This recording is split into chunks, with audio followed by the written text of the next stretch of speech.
Hello everybody and welcome to my channel. My name is Tamara, and in case you are new, you should definitely know that I'm a luxury addict. So today I decided to do this tag, which is basically me replying to a lot of your questions, or maybe not your questions, just like a lot of tag questions. And I found them online, so in case I'm staring at my phone, is just because I'm trying to look at the questions. In order not to chat too much, as I always do, I'm just gonna go straight into the questions. I found them randomly online and I saw quite a few YouTubers doing these, thinking, oh my god, this is so much fun, I have to get onto this. So, question number one is, what was your first designer piece? Now, I can't quite remember because I am quite fortunate that everyone in my family loves fashion, and my mom always used to get me like these cute little dresses. So I used to have like Emilio Pucci and Armani and Cacharel dresses when I was like 3, which seems really ridiculous right now, but they're actually quite cute for the pictures that I still have, all the photographs that are framed in our family home. But nevertheless, I'm gonna talk to you about my first designer piece that I actually purchased with my own money. It is the Louis Vuitton Neverfull MM tote. It is the medium size one, and I love this bag. I've had it now for like let me see, like 6 or maybe even 7 years, I'm not quite sure, but basically I bought it after my first summer placement. So when you're a pharmacy student, after the 3rd year of university, you work for like 6 or 7 weeks in the pharmacy, and basically it's like your first kind of step becoming a pharmacist. So you spend like 6 weeks in the summer working, and it's like a full-time job. It's quite a lot of responsibility as well. Well, for me it was quite tough. I decided to take all the money that I earned working in the pharmacy and buy this. I was in Barcelona on a summer holiday and I had this money on me, and I was like, I know exactly what I'm gonna buy. I went to Louis Vuitton, and it was a pretty amazing experience because I guess I was like 20 years old and it was my money that I earned, and that's when I kind of discovered how much I enjoyed spending my own money, because it was a really tough decision. I was like in the shop for half an hour thinking like, what should I do with it? Is this the right decision? I kind of wanted this one for a while, and it was really a right decision because I still wear this bag. It's usually either for traveling or for like as a beach bag. It fits a lot, it's really great and so durable, like considering I had it for so many years. I never looked back. So yeah, well done 20-year-old me. Next question is, what do you consider your best investment? I think items that I wear a lot in terms of like cost per wear. So have I worn this item enough, and in terms of durability as well as value maintaining. So if I buy something and I can't resell it ever, I find that to be quite a bad investment, unlike Chanel bags. I think like Chanel bags in general are a really great investment, and this is by far, I think, one of the best pieces I have in my collection.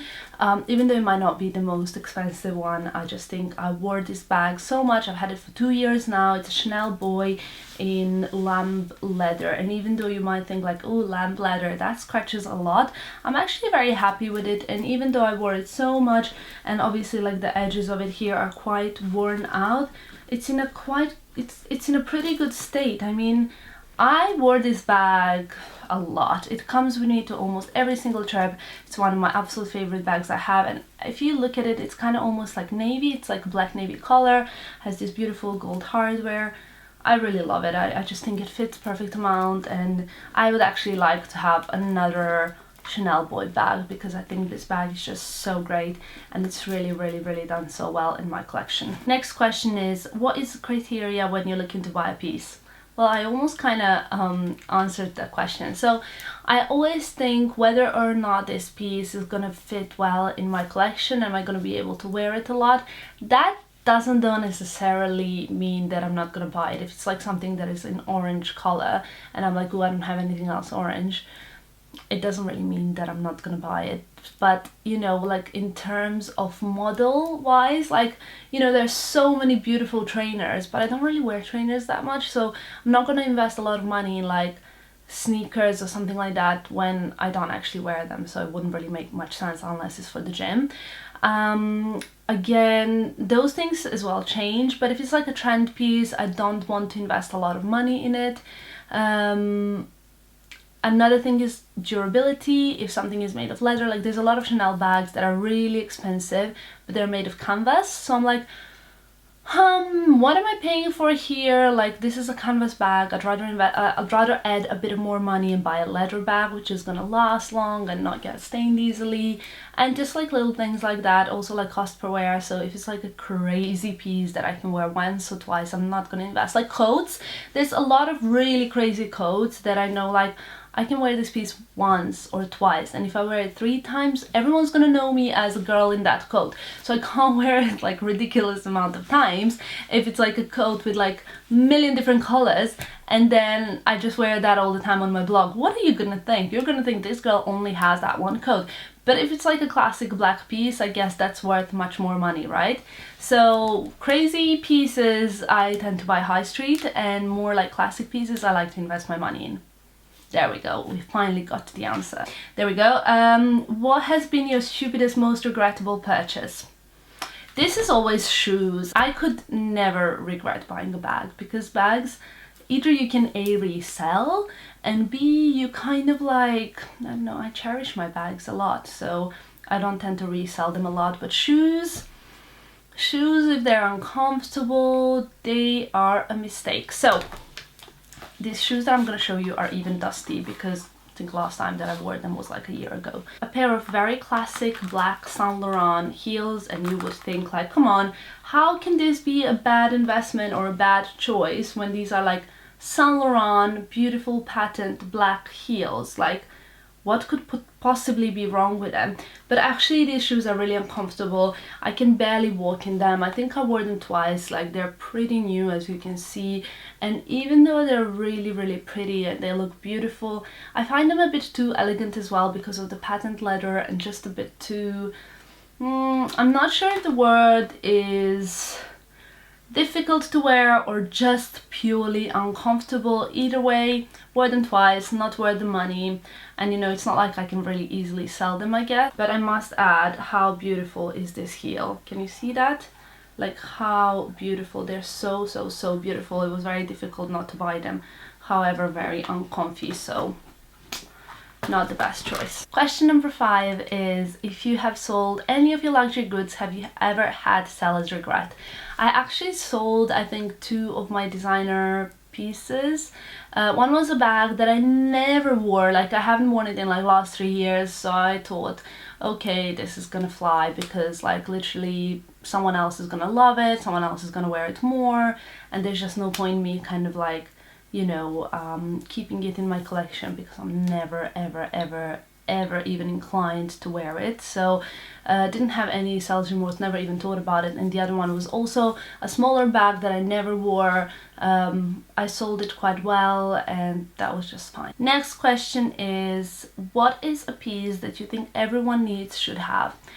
I think everyone should really invest and have a pair of good quality, like well-made heels that are very comfortable.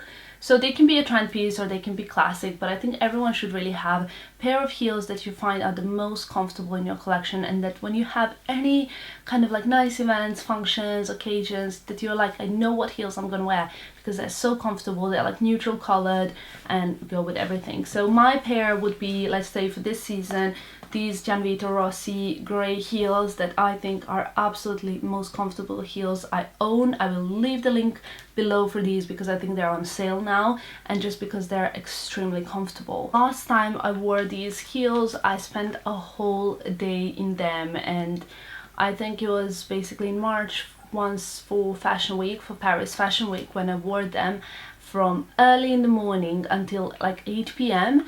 And I remember I was sitting getting my nails done, and I was thinking, oh my god, I'm wearing heels, and I walked all of this kind of like distance in Paris, and I walked around a lot, and I haven't even realized that I'm wearing high heels.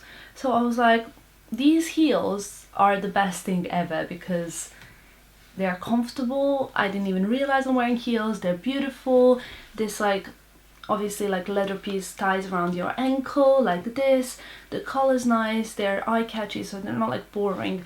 And the heel, I walked in them so much, and even this like little tip of the heel didn't wear off. The heel looks pretty pristine. I'm so happy with them. I literally couldn't praise them enough, and I got them on sale. So if this is not something that everyone should have in their wardrobe, then I really don't know what is. What is a piece that you think is overhyped? Now this was the toughest question of all, because I was thinking like, what is overhyped? Like, isn't everything overhyped? Like, people are just talking about Chanel bags, about, you know, like, if we're talking about luxury, of course, everything's kind of overhyped, but I think it's worth the hype. So I was thinking, what is that one thing that a lot of people have and I'm a bit like bored of seeing nowadays? And with the deepest regret, I must say, it is the Proenza Scuola bag PS11. I love this bag. I still wear it all the time. It's not that I don't want it anymore. I have it in two colors. I have it in blue and in black, which you probably know if you watched my handbag collection video. It's of course linked down in the description box. The thing though with this bag is, if you follow blogs, every single blogger has it, because it's just like one of those bags. What is this? Like, it's full of my business cards. So anyway, I love this bag. It fits a lot of stuff inside. It's very useful. It's very convenient. What is it here that I've got? Oh, I've got a Fashion Week invitation for AF Wanderforst show. So I wore it for the Fashion Week as well. I love it. This one is really durable. It's great for traveling. Like, I can just put it in my suitcase and not worry too much about it. It has many pockets. It's just that, like, you know, everyone has it, and it's not really like, whenever I see it nowadays, I feel like, oh, again, that bag. But I do love it. Nevertheless, I just think is that it's kind of lost a bit of its glory because it's become so available everywhere. And the last question is, what is next on your wish list? I have so much on my wish list that I wouldn't even be able to say it. I would love to have a Fendi Peekaboo, like a medium to large size. I would love to invest in a Louis Vuitton Petite Malle bag. I would also love to have a what else, like another Chanel boy bag. Like I said, like, Chanel is always a great idea. Maybe a Dior bag, like either a Diorama bag or something similar would do, in like a neutral color. That would be just beautiful. Yeah, there is a lot of my wish list. Also the shoes, like all the Aquazzura shoes currently, as well as the Gucci shoes, the Gucci bags. I mean, like, Gucci, do I even need to say that Gucci is always on my wish list? You guys, if you watch my videos, you probably know that already, and you're probably sick of me talking about Gucci. But yeah, I think that's basically it about my wish list. There's so much on it that I don't even know, like, there's always so much on my wish list, so it's never like a surprise, or it's never like pretty much a spontaneous purchase. But yes, that is it. I would love to watch your luxury addict tag in case you are a luxury addict. I will leave all the questions as well in the bar below so you can look them up. And if you do film one of these videos, please leave a link into the comment section, because I would love to watch it. I just love watching these videos. I think it's also great because you get to know me better and you get to see what I like and what I might like and stuff like that. So I hope you enjoyed watching this video, and if you have any other video suggestions, I would really like you to leave that as well in the comment section below. Thank you so much for watching, and I'll see you soon. Bye!